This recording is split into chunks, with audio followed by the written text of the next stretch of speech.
it took years for me to be able to even reference my dad without crying.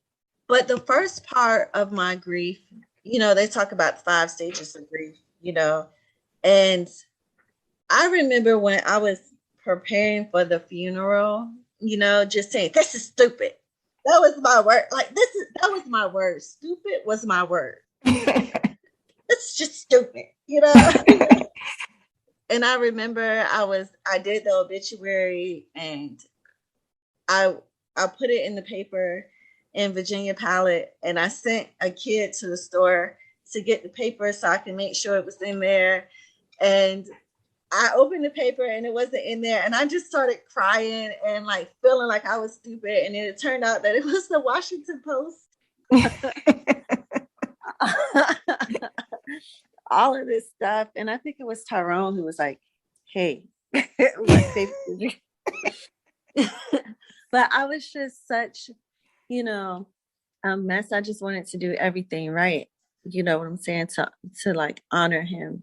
Mm-hmm. Honor him right. And there was so much guilt, there was anger. They talk about the 5 stages of grief, and you got bargaining. Hey, everyone. Let's start healing. I'm Adrienne Murchison, and welcome to episode 76 of the Let's Start Healing podcast. We have more in common than we think. What we have in common can change the world. It's my hope and my prayer at the end of 2021, going into 2022, that we realize that more and more, and that does result in healing in great big ways. And one of those ways is through this conversation today, where my niece and I are talking about grief and loss. Is something that so many of us have experienced in 2021 in a different way. It wasn't just loss as a result of the pandemic. It wasn't just one person. It just seemed to just come in waves, definitely in my family, but I've seen through social media and through close friends of my family that it's just been a lot of loss. And so I wanted to speak to that a little bit so that we can be reminded that we're not alone. And in talking with my niece, Tonya Anderson, and talking about some of our experiences, it's our hope that it's something that you can relate to, or someone that can relate to, because one of the big losses we're talking about is the loss of my brother, Jeff, who is her father. He passed in 2014, and there were a lot of dynamics around Jeff. And well, we just go into a lot. So if you've experienced a loss as a result of a health issue, as a result of an addiction, including alcoholism, which is something that is in my family, oh my gosh, it's just a lot. Taking care of a parent, losing a spouse. There's just so much. I'll tell you, I've experienced the loss of both of my parents. As I mentioned, my brother Jeff lost a year-old son years ago. That was incredibly significant event in our family, obviously. And this year, one of the losses was, I lost 2 cousins. But this year, when one of my cousins passed away, a couple of family members said to me, I know you know how I feel. You've been through this. You know how I feel. And I didn't want them to think that I knew how they felt, because every loss in my family has been from a different perspective. Losing my mother was different from the loss of my father, which was the first major loss in my life. Losing my brother, Jeff, was different from losing my parents. It's a different feeling. And I remember when Jeff passed away, talking to another friend who had lost her brother years earlier. And I just wanted to connect with her and just express the pain I was in. And she said, it's really interesting that you say that, because People really don't speak to what it's like to lose a sibling. You hear what it's like to lose a parent or a spouse, but you don't really hear people talk much about what it is to lose a sibling. And I'll tell you, losing my brother was disorienting. Losing my mom, I totally don't remember. About the first 6 months after she passed, it's a blur. It's a blur. Losing my father was like a gut punch. It was like a gut punch. For several years after losing my father, my birthday, I just felt like just this hole in my stomach on the day of my birthday because he wasn't there, because he wasn't in this world. And then the next day after my birthday, I just felt a relief that my birthday was over. It was like that for, about 15 years. So, we all know that loss is major, and I'm looking forward to sharing the conversation that Tanya and I have. And I have to say, we had two conversations. The first conversation was awesome.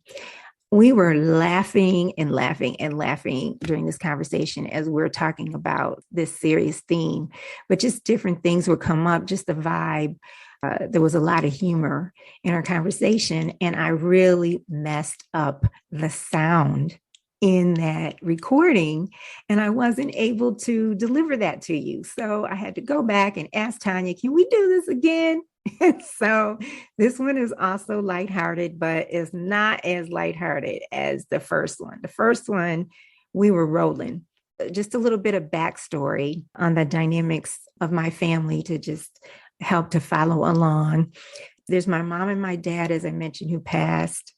I have two brothers, Russ and Jeff. Jeff, as I mentioned, passed. Jeff was living in Alaska for several years. And then he passed on the day that he and his wife moved from Alaska to Houston. So they arrived in Houston earlier in the day. And, actually, I have to correct myself because we have a tendency to say that he passed. What happened was that he went into cardiac arrest. He actually lived for another 10 days, but his brain wasn't functioning because he had lost oxygen. So we think of the day that happened sometimes as the day that he passed, but it actually wasn't. So we'll actually make the same kind of reference that I just did in our conversation. And Jeff had a son named Jeffrey, and we called him Little Jeff, who died as a result of a car accident in the late 80s. And Tanya, as she'll mention, was 6 years old. And later, Jeff went on to have another son named Justin, who was heaven sent. Justin is such a unique person and such an incredible spirit, as is Tanya and all of my nieces and nephews. But the fact that Justin was born as the son to his mother and to Jeff is pretty incredible to me. He, by the way, has been on a few episodes of Let's Start Healing, and most recently, episode 74, where he's discussing his new book, which is titled Love is Love. So I would love it if you go back and listen to that. Tanya makes a reference in the conversation to Tabitha Brown and a book that she's reading by Tabitha Brown. And I want to make sure that I give you the correct title of the book, which is Feeding the Soul Because It's My Business, Finding Our Way to Joy, Love, and Freedom. I haven't read the book, but I like Tabitha Brown a lot. And this is actually a book that I would like to read. Before we get to the conversation with Tanya, let me tell you a little bit about her. She's married, and she and her family live in Jacksonville, Florida, where she is in the Navy, and she works as a substance abuse counselor. So let's get to it. Let's meet her, and let's start healing. Welcome, Tanya. Hello. Thanks for having me. You know, this conversation is so important. We had touched on so many important things that I feel that is really important during this time. I mean, in our family, we have lost a lot of people this year on this side of the family. And a lot of people are going through grief, or they're worrying about someone who's in a medical crisis. And so I think that this can be really helpful just in people being able to relate. Like, I'm not out here by myself. It's not just my family going through this, or just me going through this. Yeah, this is a time of year where the deaths are amplified or poignant, or they stand out even more because now it's tied to this major holiday. Right. And it could take a really long time to dissociate the two and be able to just enjoy the season for what the season is. Right. On another note, on a brighter note, I'm seeing a lot of births going on as well. I'm surrounded by pregnant people. Which, you know, yes, it holds so many new opportunities and new life. And, you know, so there's always a balance with life, you know, the yin and the yang. And, you know. This is true. This is true. I associate sometimes the family time, the get-togethers when someone passes away. It's always laughter. It's always a lot of love during that time. And there's always a lot of cracking up. Reflecting on old times, reflecting on the life of the person and what they're like. And it's funny how during the time when we're hurting the most, it's almost our first instinct to just remember the great times. Yeah. I remember when my dad died and we were at the house, you know, everybody came in town, and Russ and Jeff is your dad, and Russell, and Darren and Kim, who were childhood friends. Darren was Jeff's best friend. They came over and they stayed over for several days. I mean, Kim ended up staying for a few months to be with my mom. But in those first few nights, they would be up. Everybody would be up until at least 6 or 7 a.m. And I would go to sleep at like 4:30. I'd just be trying to stay awake. And I was 21. You know, I'm trying to stay awake, but after a while, I was just like, I have to leave. You know, I got to go get in the bed. But it was just laughing and talking all night. Yeah, I remember getting the call about my dad, and me and my brother Justin flew there together. And the whole time, like, we're walking through the airport and we're just laughing and just, you know, sharing different stories and just dying laughing, you know. So it was, you know, it was a good time. He was being honored from the time that we connected, you know, all the way through to the end. So talk about Jeff a little, since you brought it up. I know he was, you described him as the most significant loss in your life, and you've had a lot of losses. And you mentioned that he wasn't even the first significant loss, but he was the most significant. So either one, whatever you want to share around that. For anybody who watches Grey's Anatomy or Ally McBeal, and they got that person like Christina and Meredith, right? You know, my dad was my person, and hands down, you know, was my major loss, but he wasn't my first loss. And I spent a lot of time trying to figure out how my first loss would play out in my life, which was my brother. Just for everybody who doesn't know, my brother died when I was 6 and he was 1. In a car accident. That both parents carried a lot of guilt about. Both parents felt that they had some responsibility, even though, you know, life happens. I remember praying really hard for him to make it, but I also remember understanding that the doctors were saying that he was going to be a vegetable if we kept him, you know, alive. Right. He was gone. Right. I shouldn't use the term vegetable. Well, he was brain dead. I don't know the medical term. I forgot the medical term. Right. So, and I remember thinking that I shouldn't understand this as clearly as I do. I remember being in the funeral and seeing my dad cry And because of all the societal things, I was thinking something was wrong because men aren't supposed to cry. You know, I think when I was little, I even said that to you. And you told me, that he was really sad because, Jeff had passed. But I remember being confused by that. Mm-hmm. And I knew what was going on, but I don't think I felt it. Like I knew it on a cerebral level. But after that first night, I didn't feel it. I don't think. I do also remember being afraid that Alani was not intentional. She wasn't planned. Your And daughter, who's now 20? 20. She wasn't planned. And I remember my brother not being planned and having this irrational fear that something bad was going to happen to her in her first year because she wasn't planned, like he wasn't planned, and something happened to him. Like I didn't want God to think I didn't want her because I didn't want God to take her away. Mm-hmm. You know what I'm saying? Yeah. Yeah.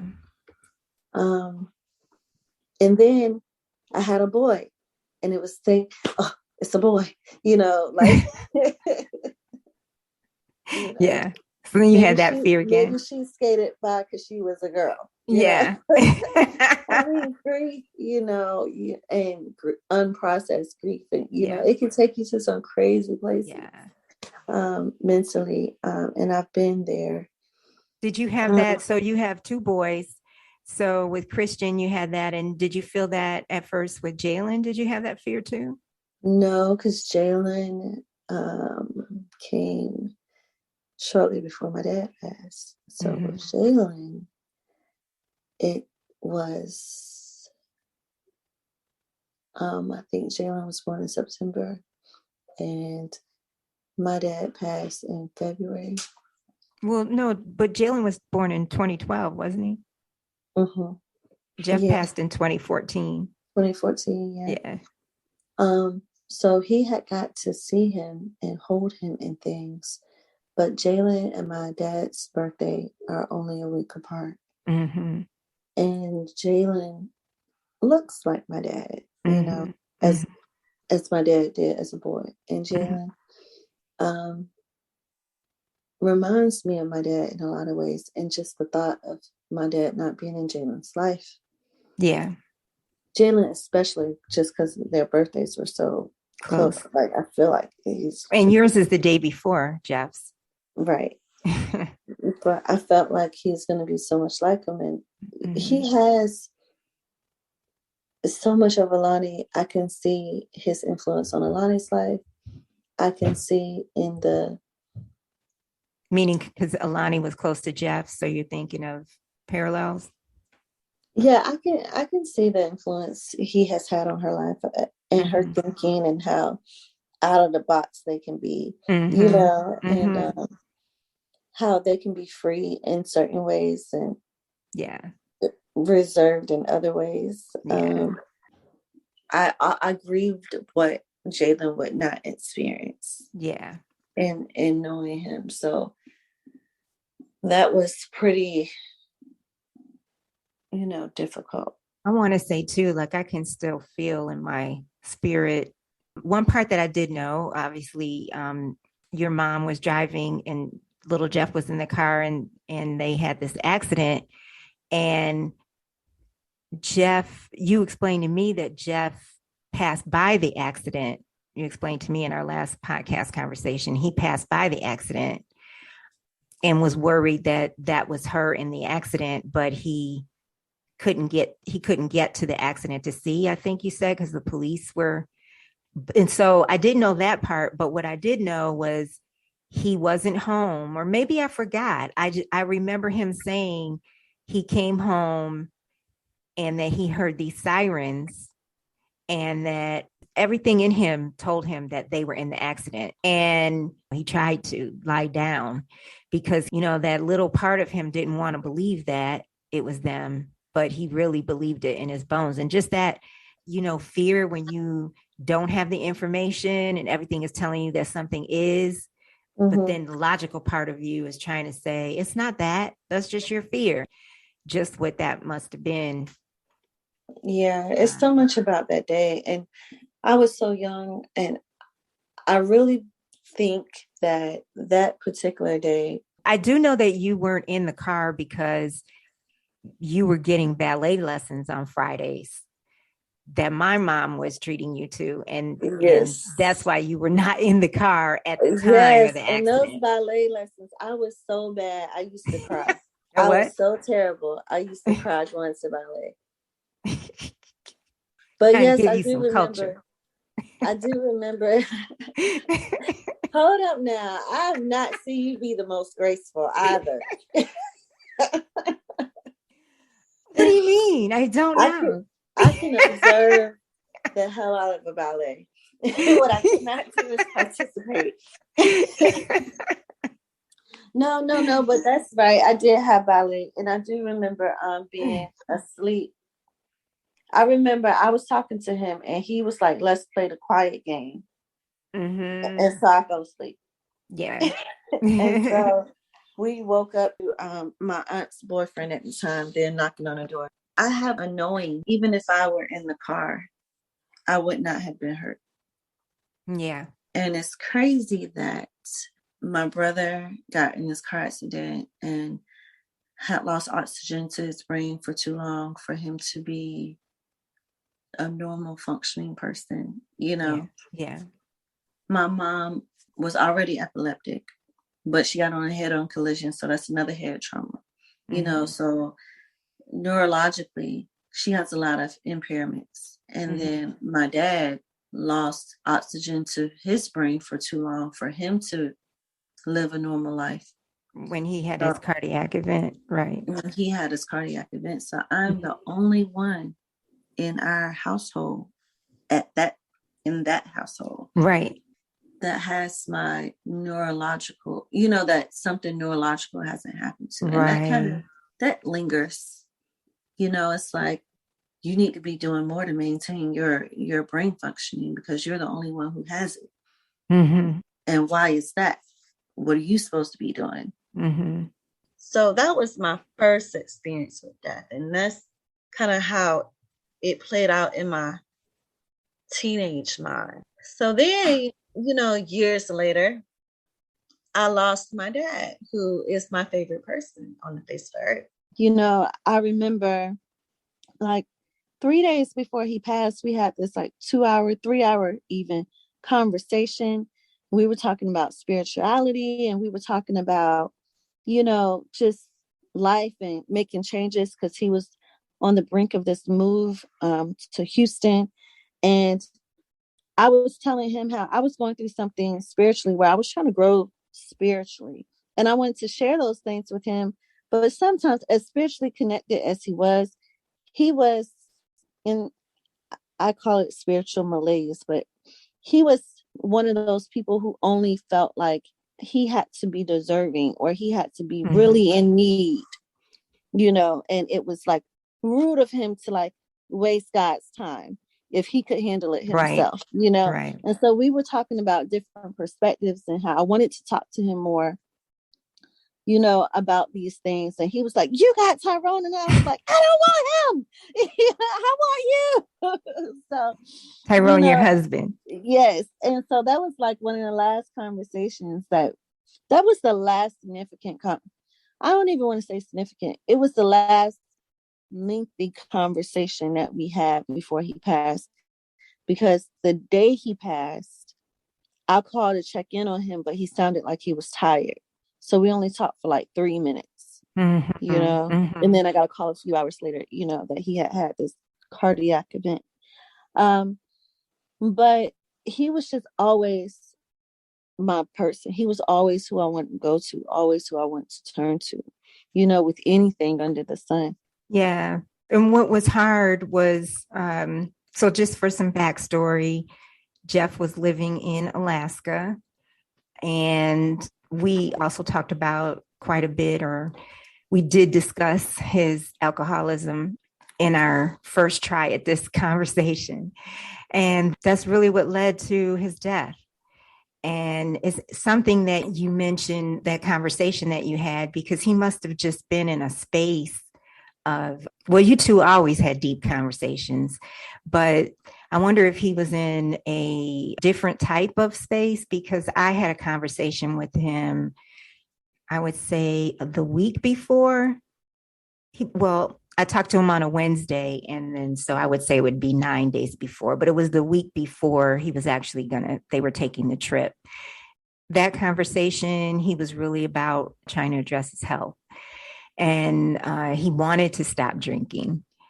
He had expressed that to me. He said, it's something, I want to stop drinking, and people are giving me bottles of alcohol as going away gifts, And a few months before that, we had a spiritual conversation that was unexpected, and he was struggling. And I had never heard the word malaise, I don't think, until you brought it up not long ago.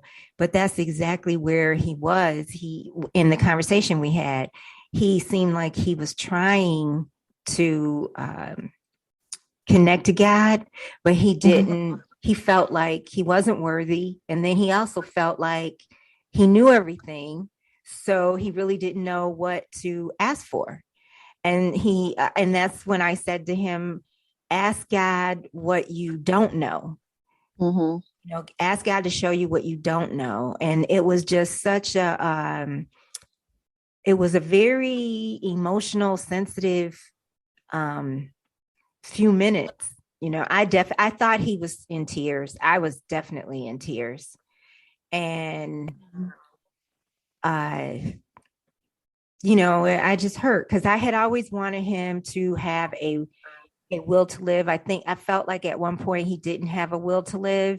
And then I felt he didn't have a will to live around Justin's graduation when we were in Virginia. So that would have been 2010. And we had a conversation, and he just expressed that to me. And I was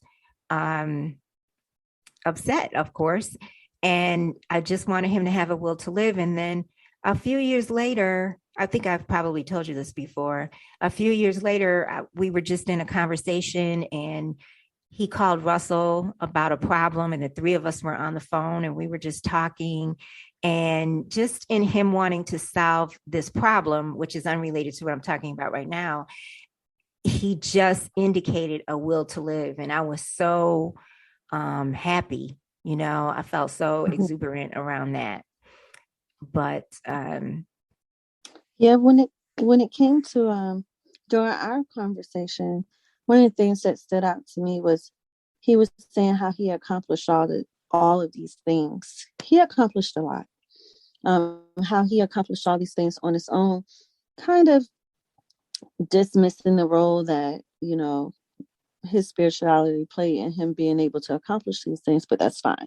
I rolled with that, and I was like, okay, if you accomplish all these things on your own, knowing who God is, imagine how much you can accomplish if you aligned with him, and asked for his direction and his guidance and his help, Yes.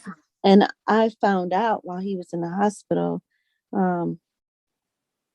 Jill, his wife, was concerned about what would happen with his soul, if he should pass.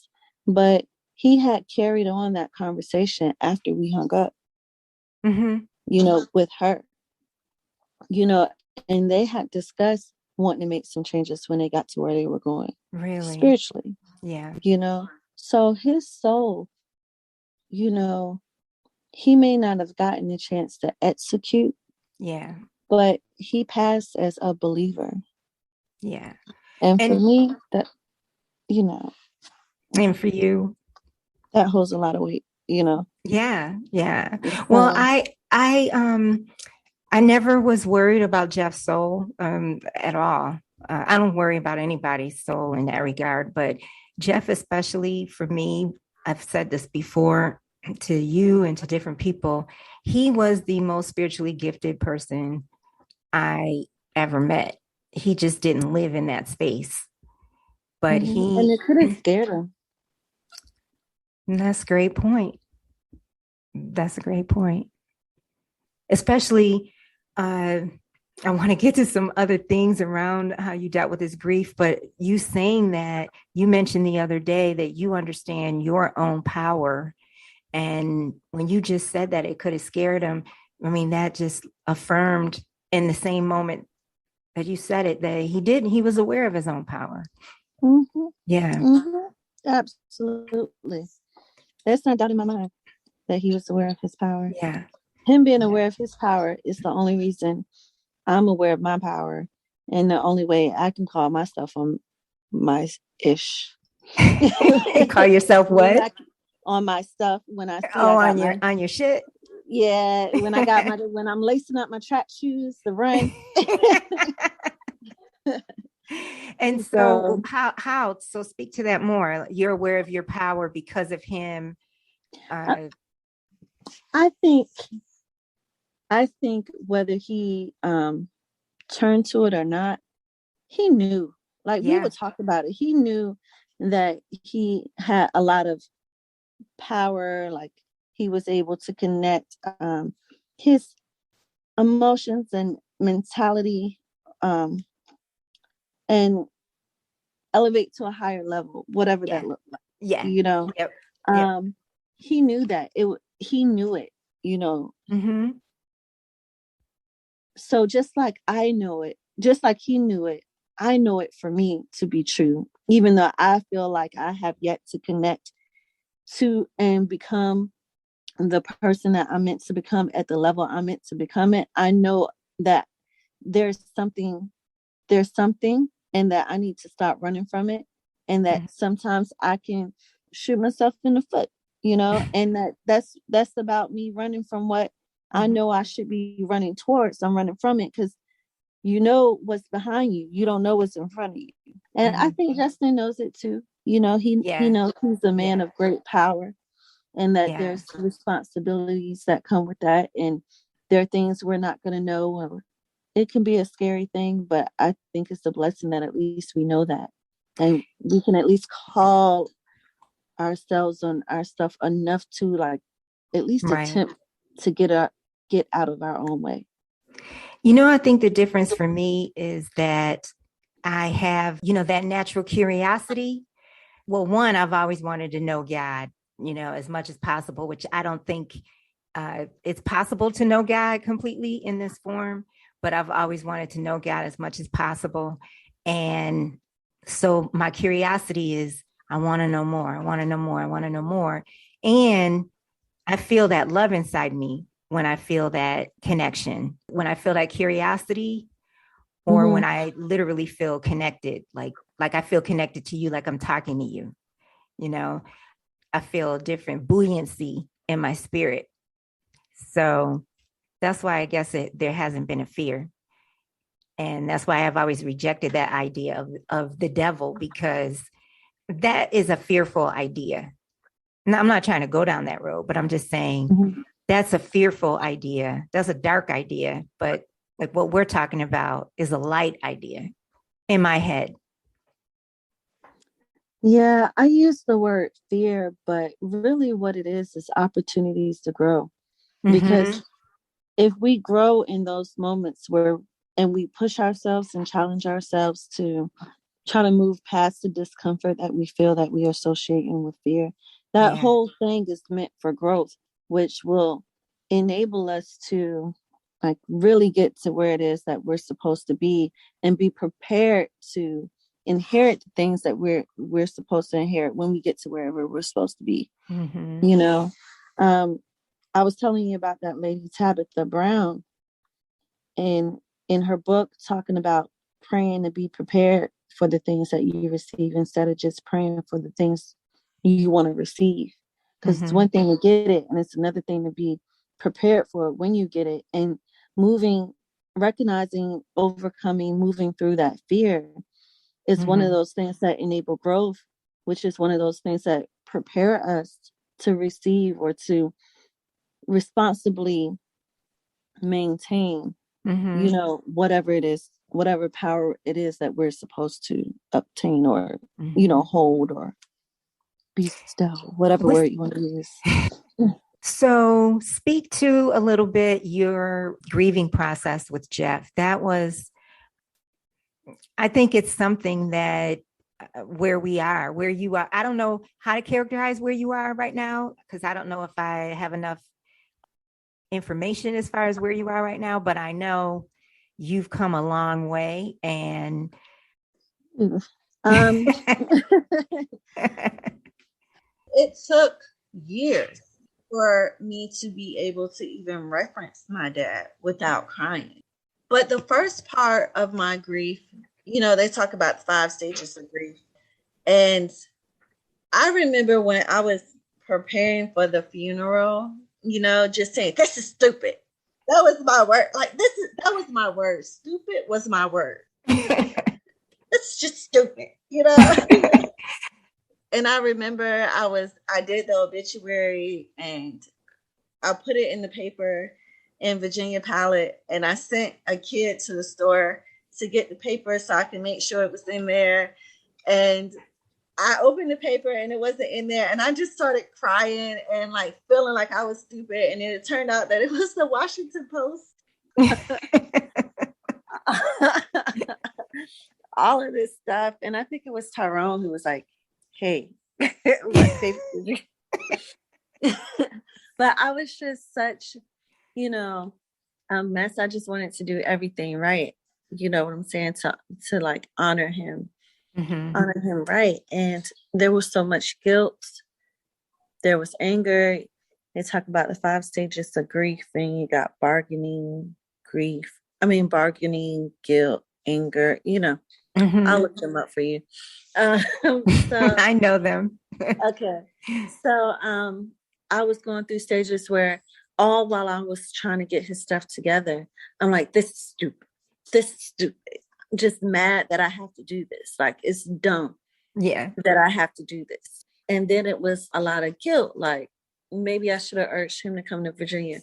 But, I wanted to respect his ideas and opinions, or, maybe I should have pushed more to get him to take better care of himself, or just all the shoulda, woulda, coulda. Did I not do enough? Is this my fault? How come I didn't know he was in as much pain as he was in? And I was consumed by the fear that he thought I didn't love him, or he didn't know how much I loved him. That fear consumed me. He couldn't have known how much I loved him, because if he knew how much I loved him, if he knew how much I needed him, he wouldn't have left. He wouldn't have left. Because we look at it as a type of suicide, and in terms of him not taking care of himself. Yeah. And another book, The Unapologetic Guide to Black Mental Health, they talk about passive ways that people of our community go about suicide, and that's something that I have to look at for myself too. When I don't take care of myself, because I don't take care of myself. But I come from generations of people who did not take care of themselves. My dad didn't, my grandparents didn't, who knows if the people before them did, but that's something that I really struggle with. I really struggle with going to the doctor. I was raised in one of them households where if you get over it in 3 days, you're fine. Let's see how you are on the 3rd day to decide whether you need to go to the doctor or not. So that's part of it generationally, but there's another part of it that's what's going on with you to where you don't feel like you're important enough to get this addressed. What's going on with you, whereas you feel like everything else is more important than you feeling better. Right. Well, I want to rewind a little bit, because you said a lot. Yikes.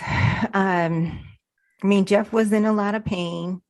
You did do a lot to talk to him. And you mentioned in our first conversation how, I would come at him very directly, and you wanted to balance that out. He, like you said, he was your dad. He was my brother.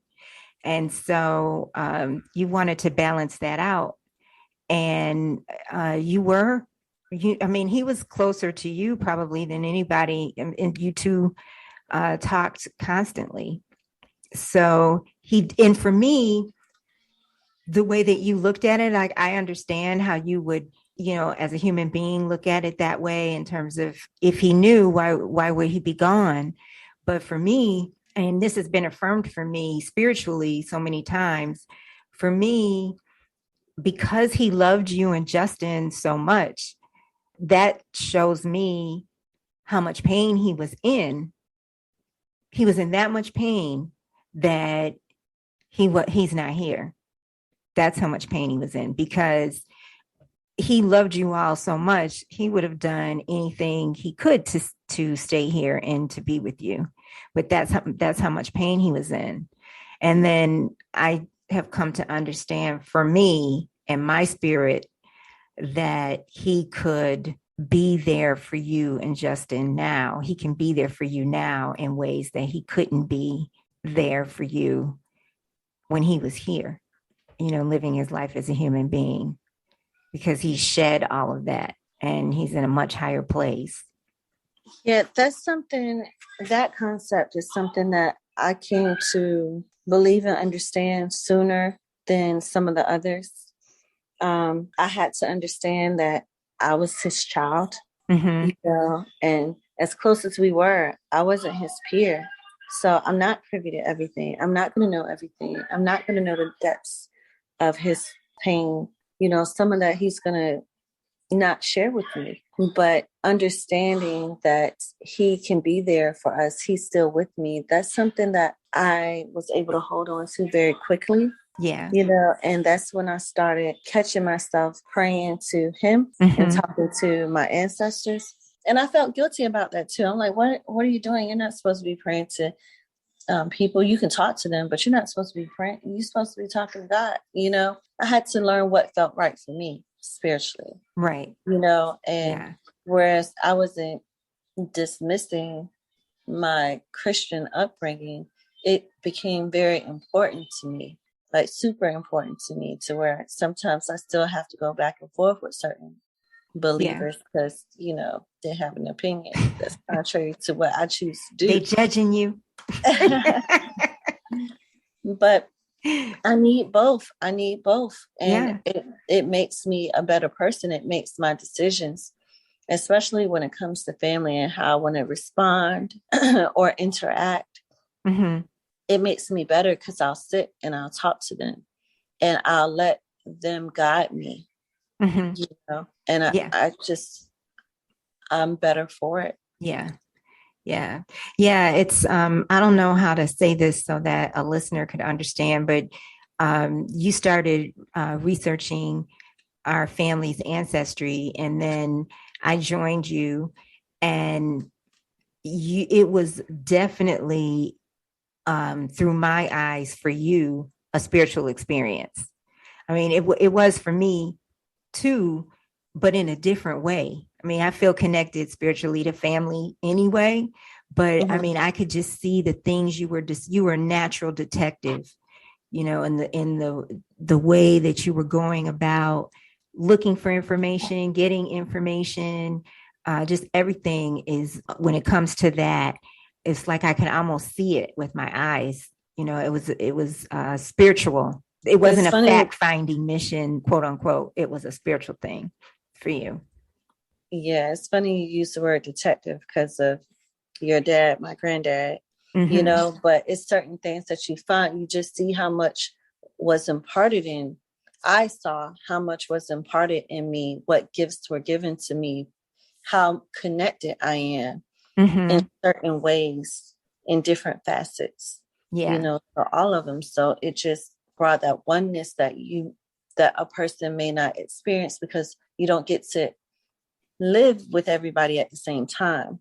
Everybody exists at different times, but in knowing my history and knowing the bits and pieces, the artifacts that I can find about this person's life, it helped me see, how connected we are and how big the family is. And so many people out here, who feel alone, but being able to trace all sides of our ancestry back to like 1860s, how can I feel alone?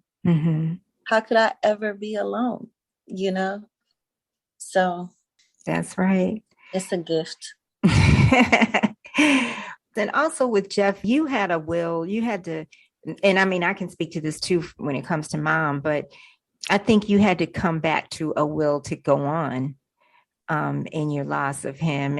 And I know in losing my mom, I never felt like I want to take my life in losing her, but I certainly felt that I had to decide I want to live. I had to make the decision that I want to continue to live without her because it was just too hard. And I had to figure out what that looked like. Yeah, I wanted to have a cop out and be like, oh, I'm just like my dad, and give myself the excuse to make all the same mistakes that he made, you know? So, but with that, it's part of also understanding that maybe it's going to sound so weird. I don't want to say it, but I'm going to say it. But I'm going to, okay. All right. I'm trusting you guys that you'll try to understand, even if you don't agree. It's kind of like how we learned that Jesus sacrificed his life for us, for our sins, and, you know, so that we have another chance and all that. Mm-hmm. In a way, through, I don't know whether to call it a sacrifice or through the ending of his life as we know it in the flesh, he has now transitioned in a way that he can provide or help us have a second chance or a better, easier walk. You and Justin, especially. All family. Yeah. But yeah, me and Justin. Because I think that you two, I said you two especially because, you know, I think that you two, as I do, have such a high awareness of the mistakes he made, what he was going through, what his struggles were. And you two, in your own ways, try to work through those things rather than let them be your downfall. Now, on any given day, and I do too, I mean, on any given day, I might succeed, I might not succeed.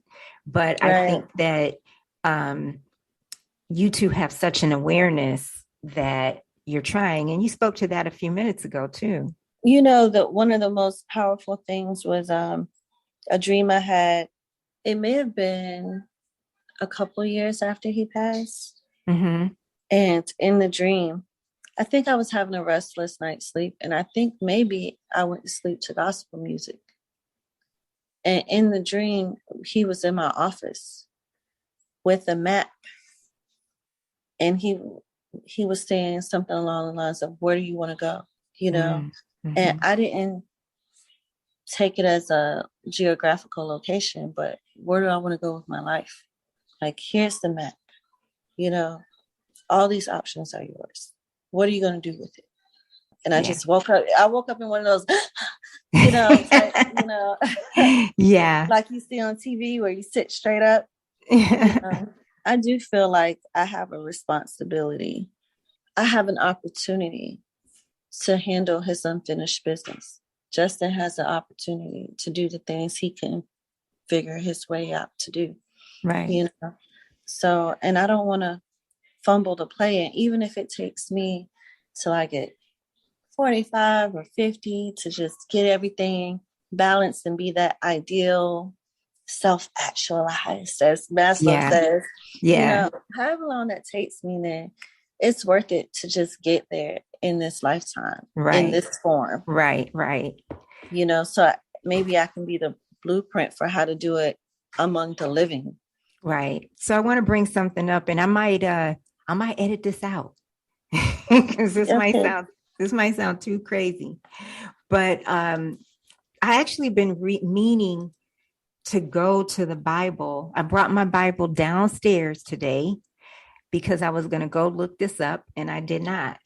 And first of all, I want to say that I'm not a traditional Christian. You know, I believe in Jesus and I love Jesus, and I connected, you know, to what you just brought up, but I'm always sensitive in bringing up Jesus because he's such a loaded name, you know, for people. And I want this podcast to be open to everyone and for people to understand that I am not a traditional Christian. So you need to understand that coming to this podcast. But anyway, in the Bible, I think it's in the Old Testament. I'm pretty sure it talks about vanity. Mm-hmm. Vanity under the sun. And I have a Catholic Bible, so I don't know if this is in every Bible, but it talks about everything you do is vanity under the sun, toiling at work, no matter what you do, it's just vanity under the sun. And I have not read it in years, but my mind keeps going to that because in thinking about death, I think about my own life. I always wanted to have kids. I don't feel like pain over it. I'm not aching over it, but I did always want to have kids. If I'm on my deathbed and I'm thinking about all the things that I wanted to have in my life that I didn't have, does it matter? Let's say I have kids now that are 30 years old. Okay. Let's say I have 4 kids and they're 30 years old. But when I'm on my deathbed, I happen to be alone. My last breath, there's nobody by my side. Well, their whole life growing up is a memory. You know, when they were 6, when they were 10, when they were a teenager, those are memories. That's not like right now they're 30. And so I'm wondering if, and it's the same with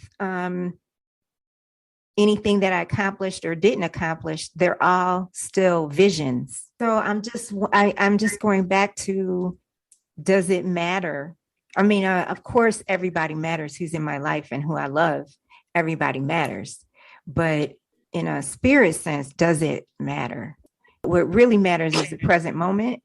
I don't know. I'm trying to work it out. I'm not saying that anything I'm saying is fact and true. I'm just trying to work it out because I'm just thinking maybe it's because of our cousin Mark just passed away and it had me going back to my friend who said life is just about memories. It's just about making memories. And I'm just reflecting on family life, growing up, first cousins, you know, all of that.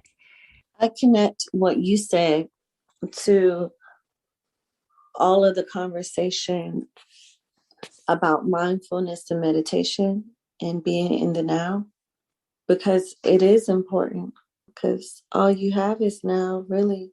You know, you have the past you can't do anything about. You have the future. You can try, you know, to carve that out. But the thing about the future is you never really know what's going to happen and when it's going to happen. You can try by like going to college and saving money and, you know, all those things, but there's no certainty in that. Appreciating, living in the now and appreciating it so that those memories can be made.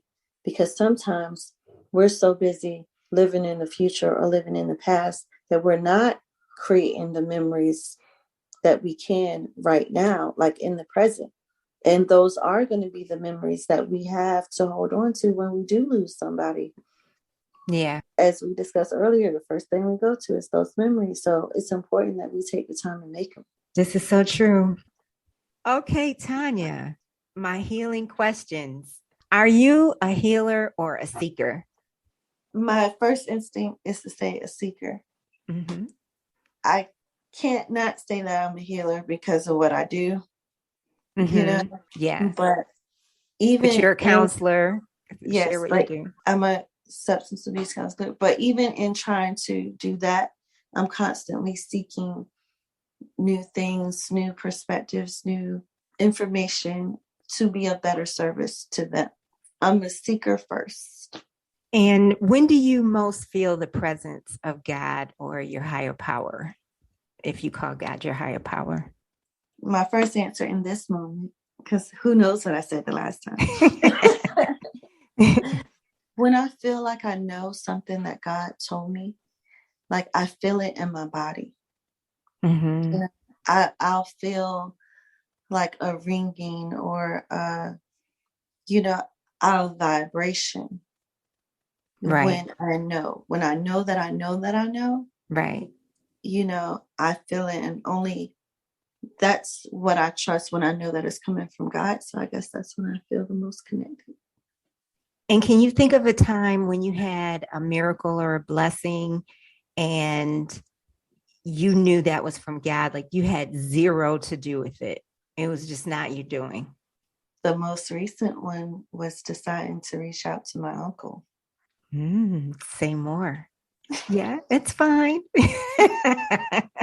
I just was in a situation and I wanted to show love, but I was also frustrated by this barrier that I always felt to be present. And I wasn't sure which feeling to go with. The barrier that was always there has always been there, let it be there, or to push through and show the love that I felt genuinely and wanted to show.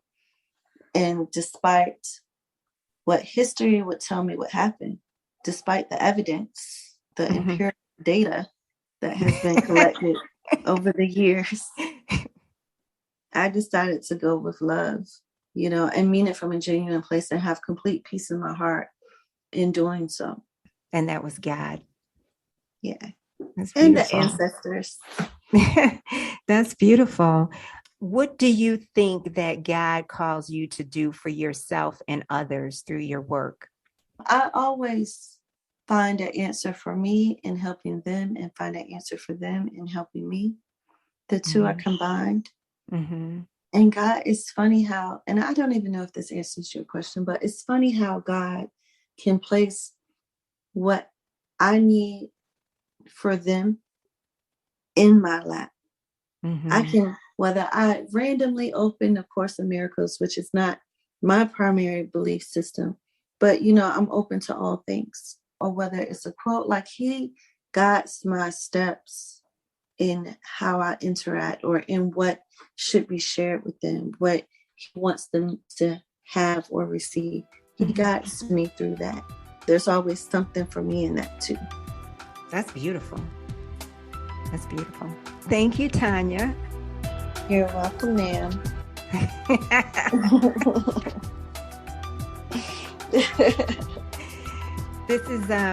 This is preparing you for your own podcast. Okay, that'll be the miracle. That would be the miracle that you were just asking about.